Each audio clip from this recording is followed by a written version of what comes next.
Special K Kell Brook has been in rumors to face either Conor Benn or Chris Eubank Jr. in the Conor Benn fight. According to Eddie Hearn, he would like it to take place at welterweight, what they're willing to go up as high as 150. And according to Ben Shalom, regarding the Chris Eubank Jr. fight, they want that fight at 155. Eubank Jr. has said that the lowest he can come into is 158. I think Eubank could come, at lower than that. He could probably come at 156, 157. And if he tried hard enough, I think he could come in at 155. But that's not what I'm here to talk to you guys about today. I'm here to discuss the fact that Kell Brook has told Eddie Hearn and DAZN that he wants $10 million to face Conor Benn. Now, $10 million to face Conor Benn is dollars. It's what's it called? It's pounds, which is like what, $14-15 million. Now, this is the Boxing Scene article. Let me just run through it real quick. Eddie Hearn, promoter for rising welterweight Conor Benn, has revealed that former world champion Kell Brook is requesting at least £10 million for a fight with the unbeaten contender. The 24-year-old Benn will return to the ring on April 16 when he faces veteran Chris Van Heerden. Last month, Brook returned to the ring to secure a one-sided stoppage win over longtime career rival Amir Khan.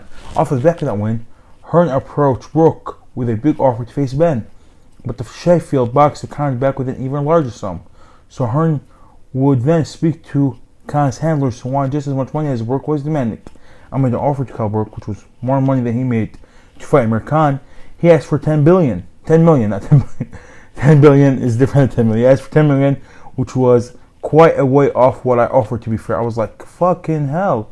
Then Khan's guys came on and said, how much would you pay to fight Amir? Hearn said to The Sun, I gave him the same offer I gave Kell, and they said surely Amir should get more. I said, well, he's just lost to Kell, so everyone has gone mad. I would make either one of those fights if Amir is going to fight again. That's a really interesting setup because Khan has activated the rematch clause for Brook. But Sky only have to do the rematch if it is commercially viable. They don't want it to go elsewhere, but they don't really want to do it. Then Amir and his lawyers are saying to me, do you want to do it if Sky don't? And I'm like, not really. And he's like, oh shit, but we might do it if the deal is right. Amir, in my opinion, doesn't want it anyway. He's pretending he wants it. I do Amir against Conor Benn. I said to Conor, you're 25, in a good position. We'll see what happens after April 16. Now, as I said earlier, if you guys are watching the podcast, as I said earlier, if you guys are on YouTube, as I said in the Joshua video, Eddie Hearn does not take risks financially. He's willing to risk his fighter to make money, but he will not risk money to make his fighter, if you know what I mean. Like, if he paid $10 million to either Brook or Khan, and Ben knocks him out in devastating fashion, kind of like how we knocked out Chris Algieri, Conor Benn, not just in the United Kingdom, but all over the world, his stock would rise immensely. He would have a much bigger name than anyone at welterweight, even Spence and Crawford. And I'm not even fucking with you guys. Even bigger than Spence and Crawford, because Conor Benn already has a name. And if you could knock out Kell Brook at 25, being Nigel Benn's son, he will be a superstar. He's already a star in the United Kingdom. You have the opportunity to make him a superstar, especially if he fights an Adrian Broner after that. But instead, Eddie Hearn chooses to be a cheap ass like he always is, refusing to overpay to make his fighter into a star.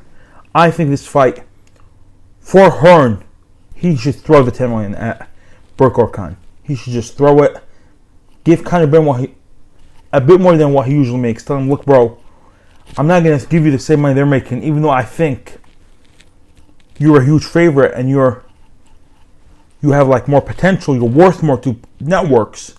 But at the same time, if you win this fight, if you look good winning this fight, you will be worth 8 figures from now on. They can sell it on pay-per-view.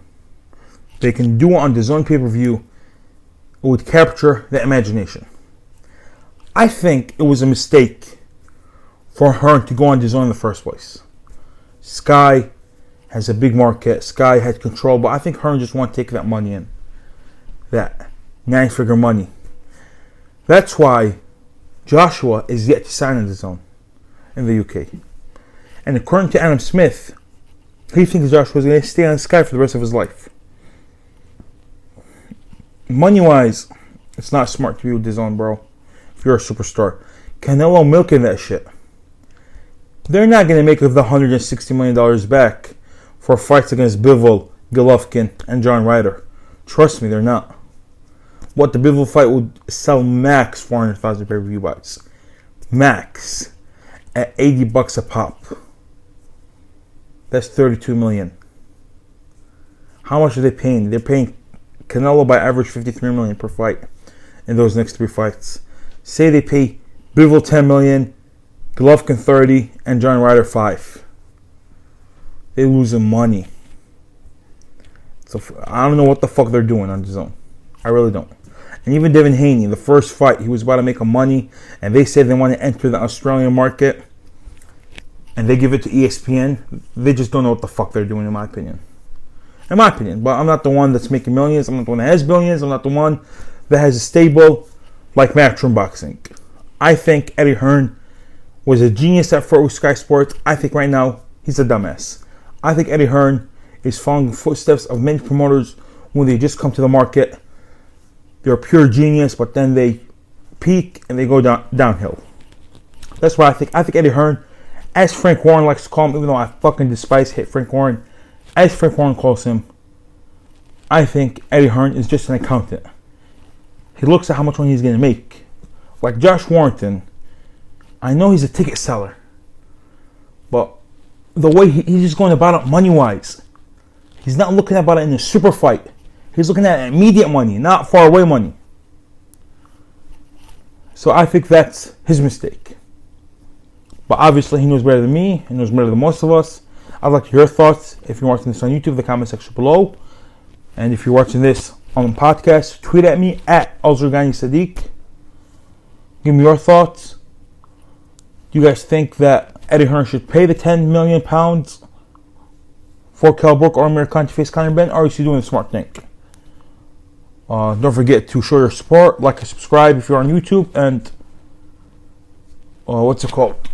save this video, save the podcast if you're on podcast, Apple Podcasts or Spotify.